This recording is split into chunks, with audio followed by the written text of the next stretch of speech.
nitasimama hapa. Funguje imipaka yose y'u Burundi. Naombea Urundi kwa mipaka ifunguke kwa jina la Yesu. Twahawe ubutwari n'ubushobozi. Tukapata ushindi. Imipaka yongere yugurugwe. Mipaka ifunguke kwa jina. Twongere tuje kwamamaza ubutumwa bwiza. Tupite kule paka wa Burundi. Imipaka ifunguke ya Kongo. Mipaka ya Kongo ifunguke. Tuje kubwira abanyamahanga bihane. Songe kule Kongo tuambie tutangaza East Africa yose. East Africa community. Duhamagaye amahoro. Tangaza amani. Aturutse ku Mana.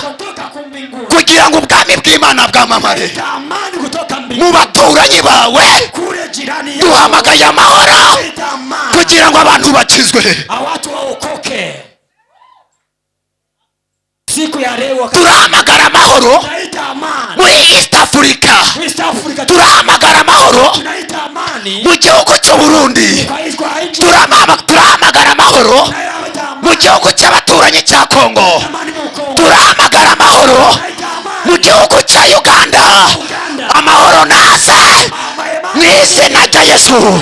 Imipaka nifunguke. Twongere twamamaza ubutumwa. Duhamagaye amahoro. Turi ku Kinamba i Kigali. Duhamagaye amahoro. Namanutse muri Ukraine. Duhamagaye amahoro mu izina rya Yesu. Duhamagaye amahoro hase mu rugo rwawe. Uwo muntu byagenze gute? Yarasaze. Mutuze ndamusengera Imana. Mwaramuziritse, ndabona mwaramuziritse. Muhumura arakiri uyu munsi. Gerageje igihe cyose kumuha imiti yose biranga.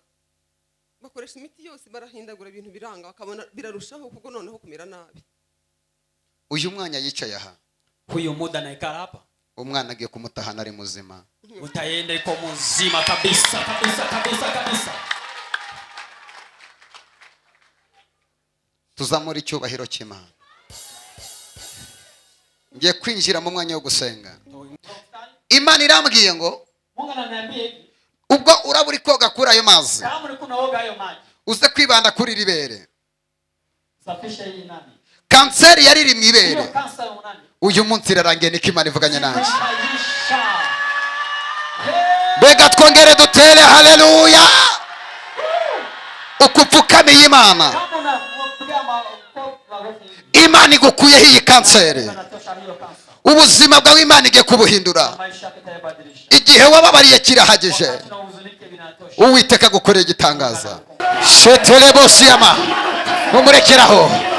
Komeza uhamagara imbaraga z'Imana. Ayayayayaya. Ayayayaya. Mumurekure. Ayayayaya. Shetelebose. Shatarabosete. Muhamagara imbaraga z'Imana. Ayayayayaya. Geze imbaraga z'Imana. Mubaterere mubazane. Dayimoni urinde. Sinivuga. Dayimoni urinde.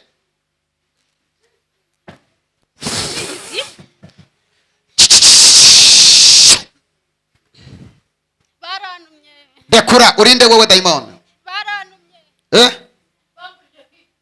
Bakubujije kwivuga. Hasema. Aho yagiye murahazi? Fasa iko no. Ntabwo muhazi. Ngiye kugutwikura hamenya. Twese fire. Twese fire. Witwa nde vuga? Ushaka iki kuri uyu mwana? Unaitwa nani? Twese fire. Uravuga ntabwo vuga. Witwa nde? Unaitwa nani? Umushaka iki? Twese fire. Umushaka iki? Vuga. Nagushaka byara. Hatake kuzara. Wamuzirikiye he? Wamuzirikiye mu mwobo? Wishimu. Twese fire. Twese fire. Wamuzirikiye. Uramurekura ntabwo murekura. Ngiye kugutwika sasa. Twese fire. Twese fire. Urumva uwo muriro? Usikia moto. Rekura iyi nda rero sasa. Acha tumbo yake. Warekuye iyo nda? Noneho uramurekura kire? Unaacha. Nta mwanya nguha wo kubaza. Twese fire. Twese fire. Urarekura ugende? Ntabwo hazi. Uko wapi? Kagiye he? ntabwo hazi Kaisho wapi? Wapi? urabona hako umuriro uri kureba Unaona? urimo ureba Naona. uramurekura Unamwacha. inzira wanyuzemo uza ndakwirukana none hazaza Pita aliyokimbilia. fire rekura twese fire Mwache. twese fire twese fire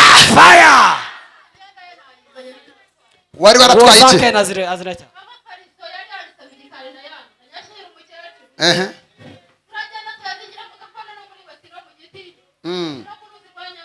Mufonja munyabalongo.